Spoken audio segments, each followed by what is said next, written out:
සුබ දවසක් වේවා යාළුවෝ හැමෝටම. අපි බලමු සවුකොළ වලින් කොහොමද මල් හදාගන්නේ කියලා. කතුරක්, කුඩා කෝටු කැබලි කිහිපයක්, සවුකොළ, A4 කොළ, කොළ පාට ටේප් එකක්. පසු තමාට කැමති ප්‍රමාණයට කපාගත් කෝටු කැබලි වටා කොළ පැහැති ටේප් එක ඔතා ගත යුතුයි.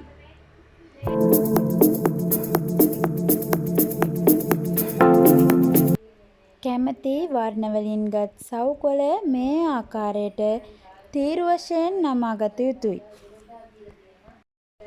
අඟල් 1/2ක ප්‍රමාණයට නවාගත් එම තීරු සවුකොළේ වැඩි ප්‍රමාණය ඉවත් වනසේ කපාගත යුතුය.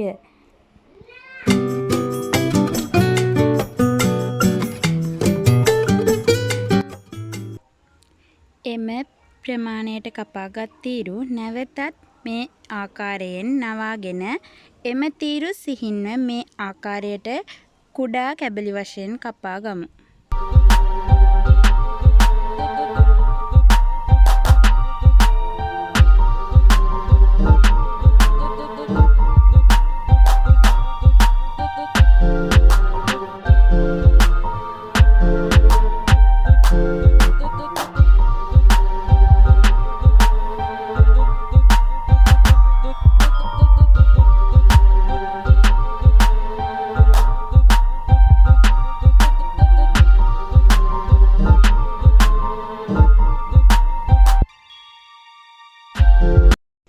නැවතත් සවුකොළය දිගහැර එහි ඇතුල් පැත්තෙන් කොළය වෙන්වන ආකාරයෙන් වෙන්කර කපාගත යුතුය.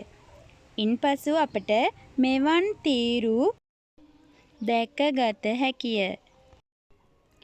ඉන්පසු මේ ආකාරයට දිගහැරගත් එම කොටස් ටේප් ඔතාගත් කෝටු කැබැල්ලේ කෙළවර ගම් ස්වල්පයක් දමා මේ ආකාරයට අලවාගත යුතුය. ඉන්පසුව කපාගත් කොළ තීරු කිහිපයක් මේ ආකාරයේ කොළය ඇලවීමට ගම් එක් කර ගනිමින් ඔතා ගැනීම ඉතාමත් වැදගත් වෙනවා. තමාට අවශ්‍ය ප්‍රමාණයට මලේ ප්‍රමාණය වෙනස් කර ගැනීමට හැකියාව තියෙනවා.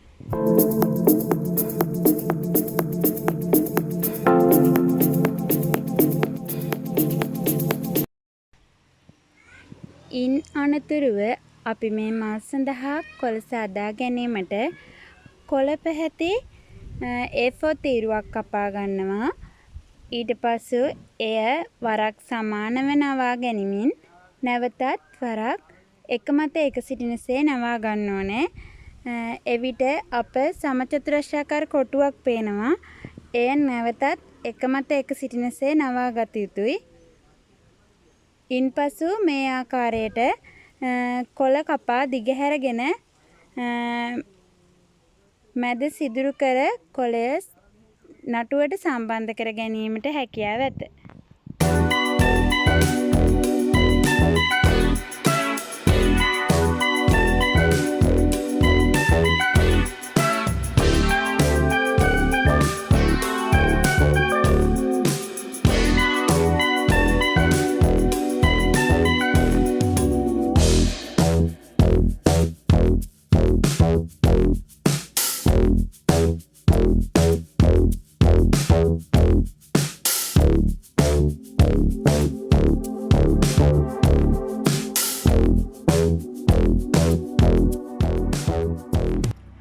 අපි මේ ආකාරයෙන්ම තවත් මලක් මෙසේ සාදා ගමු.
මෙතන තියෙන්නේ අපි වර්ණ කිහිපයකින් සාදාගත් මල් කිහිපයක්. එක් එක් වර්ණයකින් හෝ තනි වර්ණයකින් තමාට කැමති ආකාරයෙන් මේ ලෙස මල් පොකුරක් ඉතාම පහසුවෙන් ලස්සනට සාදා ගැනීමේ හැකියාව තියෙනවා. ඉතින් ඔයාලත් මගේ වීඩියෝවෙන් ඔයාලට දෙයක් ලබා ගත්තනම් අපිත් සමග දිගටම රැඳී සිටින්න. ආයෙත් දවසක තවත් ලස්සන වීඩියෝ එකකින් අපි හමු වෙමු.